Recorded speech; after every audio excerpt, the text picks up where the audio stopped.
kurun waktu 5 tahun.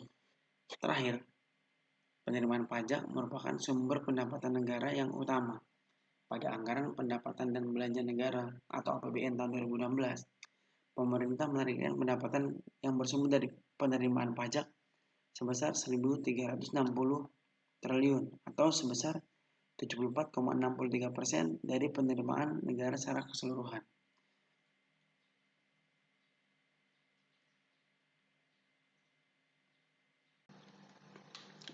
Lanjut ke materi yang selanjutnya, ke D, membangun argumentasi tentang dinamika dan tantangan integrasi nasional.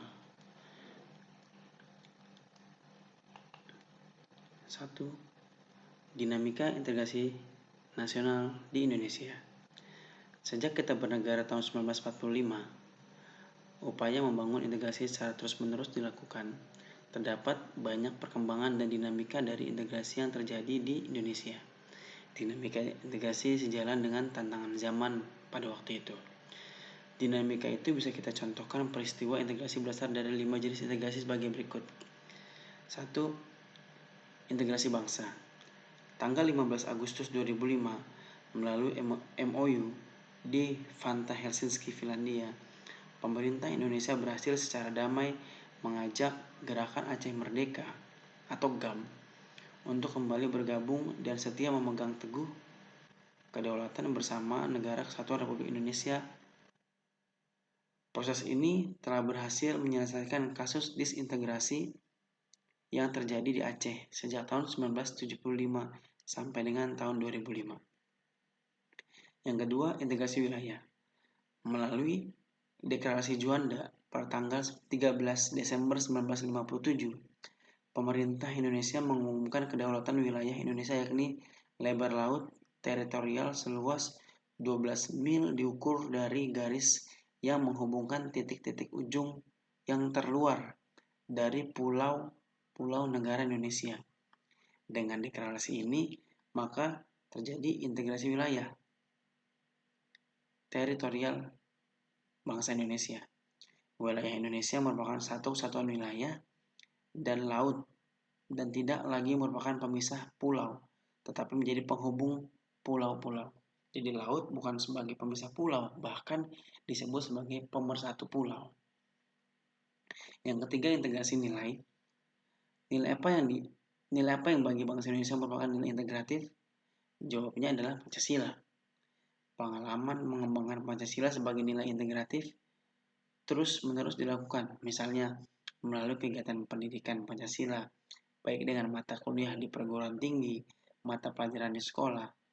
Melalui kurikulum 1975, mulai diberikan mata pelajaran pendidikan moral Pancasila atau PMP di sekolah.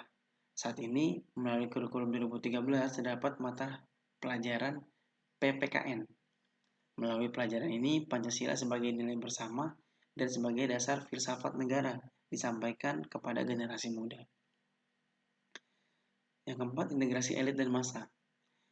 Dinamika integrasi elit massa ditandai dengan seringnya pemimpin mendekati rakyatnya melalui berbagai kegiatan, misalnya kunjungan ke daerah, temu kader PKK, dan kotak pos presiden. Kegiatan yang sifatnya mendekatkan elit dan massa akan menguatkan dimensi vertikal integrasi nasional. Elit itu artinya pemerintah, massa itu artinya rakyat, masyarakat. Yang kelima, integrasi tingkah laku atau perilaku integratif. Mewujudkan perilaku integratif dilakukan dengan pembentukan lembaga-lembaga politik dan pemerintahan, termasuk birokrasi. Dengan lembaga dan birokrasi yang terbentuk, maka orang-orang dapat bekerja secara terintegratif dalam suatu aturan dan pola kerja yang teratur, sistematis, dan bertujuan. Pembentukan lembaga-lembaga politik dan birokrasi di Indonesia diawali dengan hasil sidang 1 PPKI tanggal 18 Agustus 1945, yakni memilih presiden dan wakil presiden. Sidang PPKI kedua tanggal 19 Agustus 1945 memutuskan pembentukan 12 kementerian dan 8 provinsi di Indonesia.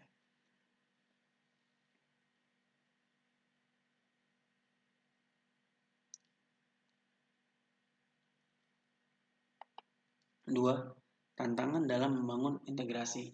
Dalam upaya mewujudkan integrasi nasional Indonesia, tantangan yang dihadapi datang dari dimensi horizontal dan vertikal. Dalam dimensi horizontal, tantangan yang ada berkenaan dengan pembelahan horizontal yang berakar pada suku, agama, ras, dan geografi yang berbeda. Sedangkan dalam dimensi vertikal, tantangan yang ada adalah berupa celah perbedaan antara elit dan massa, di mana latar belakang pendidikan kekotaan menyebabkan kaum elit berbeda dari massa yang cenderung berpandangan tradisional. Masalah yang berkenaan dengan dimensi vertikal lebih sering muncul ke permukaan setelah berbaur dengan dimensi horizontal. Sehingga ini memberikan kesan bahwa dalam kasus Indonesia dimensi horizontal lebih menonjol daripada dimensi vertikalnya. Terkait dengan dimensi horizontal ini, salah satu persoalan yang dialami oleh negara-negara berkembang termasuk Indonesia dalam mewujudkan integrasi nasional adalah masalah primordialisme yang masih kuat. Titik pusat guncangan primordial biasanya berkisar pada beberapa hal, yaitu masalah hubungan darah atau kesukuan, jenis bangsa atau ras, bahasa, daerah, agama, dan juga kebiasaan. Masih besarnya ketimpangan dan ketidakmerataan pembangunan dan hasil-hasil pembangunan dapat menimbulkan berbagai rasa tidak puas dengan keputusasaan di masalah SARA, suku agama, ras, dan antar golongan. Gerakan separatisme dari kedaerahan, demonstrasi dan unjuk rasa, hal ini bisa berpeluang mengancam integrasi horizontal di Indonesia. Terkait dengan dimensi vertikal, tantangan yang ada adalah kesediaan para pemimpin untuk terus-menerus bersedia berhubungan dengan rakyatnya. Pemimpin mau mendengar keluhan rakyat, mau turun ke bawah dan dekat dengan kelompok-kelompok yang merasa dipinggirkan. Tantangan dari dimensi vertikal dan horizontal dalam integrasi nasional Indonesia semakin tampak setelah masuk era reformasi tahun 1998. Konflik horizontal maupun vertikal sering terjadi bersamaan dengan melemahnya otoritas pemerintahan di pusat. Kebebasan yang digulirkan pada era reformasi sebagai bagian dari proses demokratisasi telah banyak disalahgunakan oleh kelompok-kelompok dalam masyarakat untuk bertindak seenaknya sendiri. Tindakan ini kemudian memunculkan adanya gesekan-gesekan antara kelompok dalam masyarakat dan memicu terjadinya konflik atau kerusuhan antar kelompok. Bersama dengan itu, demonstrasi menentang kebijakan pemerintah juga banyak terjadi. Bahkan seringkali demonstrasi itu diikuti oleh tindakan-tindakan yang anarkis.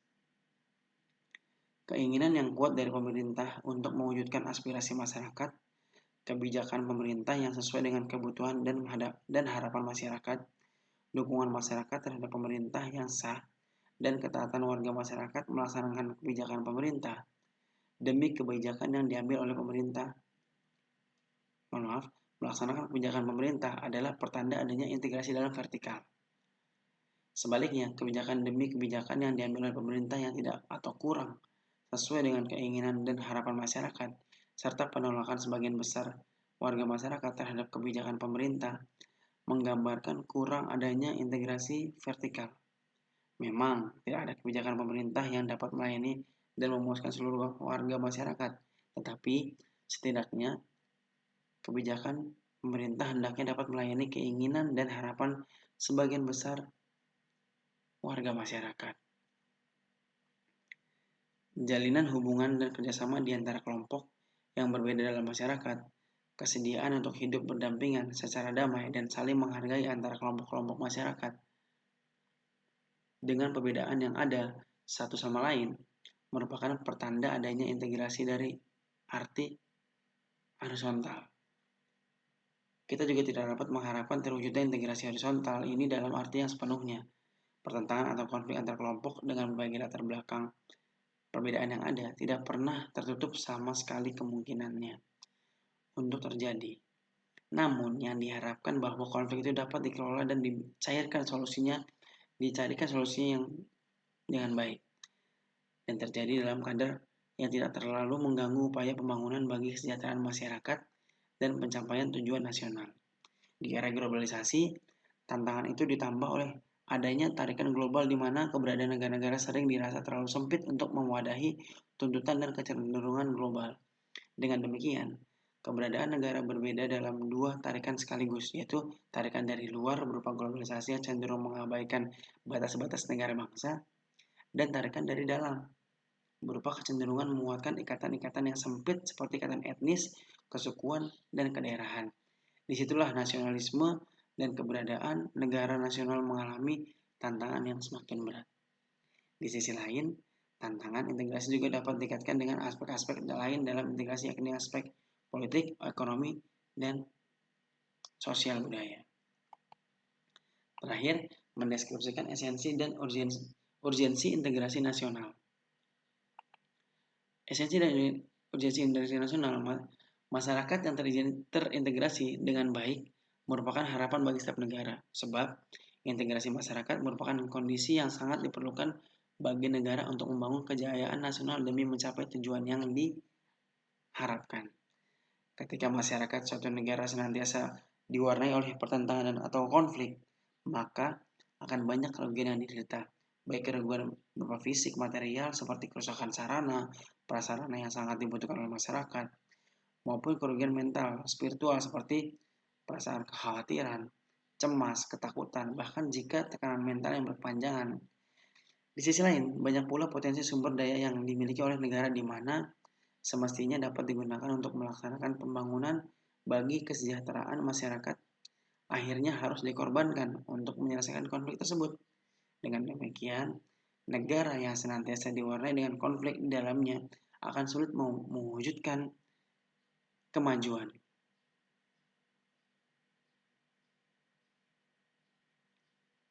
Integrasi masyarakat yang sepenuhnya memang sesuatu yang tidak mungkin diwujudkan, karena setiap masyarakat di samping membawa potensi integrasi juga menyimpan potensi konflik dan pertentangan, persamaan kepentingan, kebutuhan untuk bekerjasama, serta konsensus tentang nilai-nilai tertentu dalam masyarakat, merupakan potensi mengintegrasikan.